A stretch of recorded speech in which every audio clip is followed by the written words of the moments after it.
ஆடி மாதத்தில் சந்திரன் தனது சொந்த வீட்டில் இருக்கிறார். அப்போது சூரியனும் சந்திரனும் சேர்ந்திருக்கும் நாள்தான் ஆடி அமாவாசை.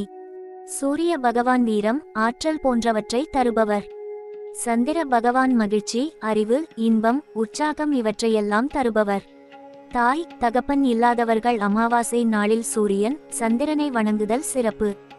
தட்சிணாயன கால ஆரம்பத்தில் வரும் முதல் அமாவாசை என்பதால் ஆடி அமாவாசை மிக சிறப்பு வாய்ந்தது.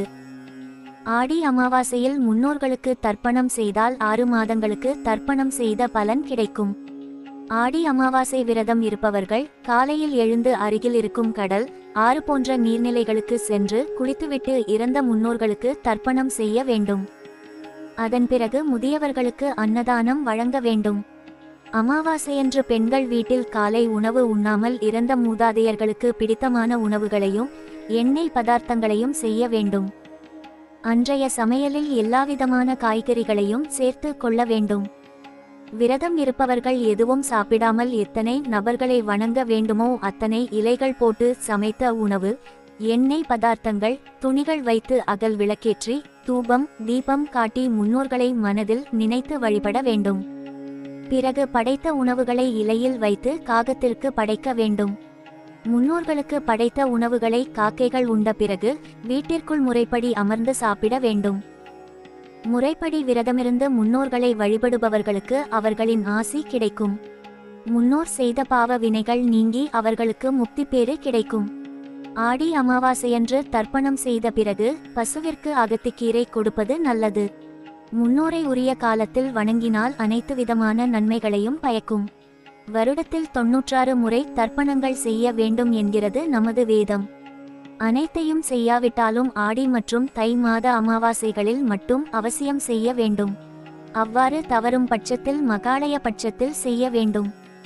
ஒருவன் தன் பெற்றோரையும் குலதெய்வத்தையும் முன்னோர்களையும் வணங்காவிட்டால் மற்ற தெய்வங்களை வணங்கி பலனில்லை. அப்படிப்பட்ட சிறப்புகள் வாய்ந்த நம் முன்னோர்களை ஆடி, புரட்டாசி, தை ஆகிய அமாவாசை தினங்களில் மிக சிறப்பாக தர்ப்பணம் கொடுத்து வழிபடுவது வழக்கம்.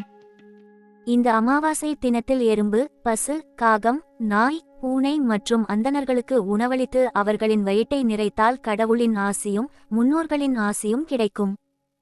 ஆடி அமாவாசை தினத்தில் நீர்நிலைகளான கடல், ஆறு உள்ளிட்ட இடங்களில் முன்னோர்களுக்கு பிடித்த உணவுகள் படைத்தும் திதி தர்ப்பணம் கொடுத்தும் வழிபடுவது வழக்கம். அப்படி நீர்நிலைகளுக்கு சென்று தர்ப்பணம் கொடுக்க முடியாதவர்கள் வீட்டிலேயே தர்ப்பணம் கொடுத்து அதனை அருகில் உள்ள நீர்நிலைகளில் கொண்டு சென்று விடலாம். அமாவாசை வழிபாட்டில் காகத்துக்கு முக்கியத்துவம் அளிக்கப்படுகிறது. சனீஸ்வர பகவானின் வாகனமான காகம் யமலோகத்தின் வாசலில் இருப்பதாகவும் அது யமனின் தூதுவன் எனவும் கூறப்படுகிறது. காகத்துக்கு சாதம் வைத்தால் யமலோகத்தில் வாழும் நமது முன்னோர்கள் அமைதியடைந்து நமக்கு ஆசி வழங்குவார்கள்.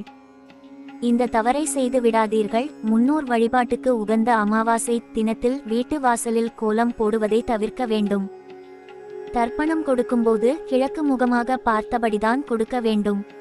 மேலும் தர்ப்பணம் கொடுக்கும்போது கருப்பு எல்லை மற்றவர்களிடம் இருந்து கடனாக வாங்கக்கூடாது. அதேபோல் கரையில் இருந்து கொண்டு நீரில் தர்ப்பணம் செய்யக்கூடாது.